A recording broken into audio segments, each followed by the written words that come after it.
As usual, the president was eloquent in his remarks, and I was appreciative that he kept them shorter than the normal State of the Union message.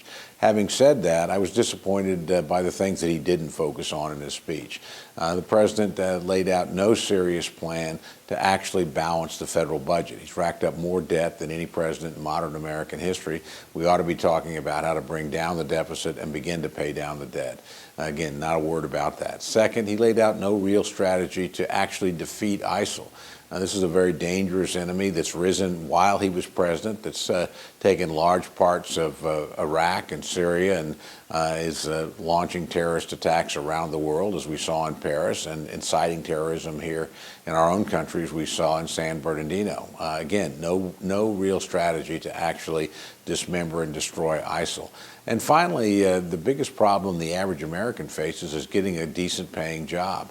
There were no specific proposals by the president about how you spark job creation, how you push wage growth, how you begin to actually lower the economic disparities in our societies. Those are the things he ought to be spending his last year on. Instead, I think we heard a defense of his record, but not much of a plan to move America forward. I think we ought to spend the next few months in Congress focusing on the things that the president failed to address in his own State of the Union address.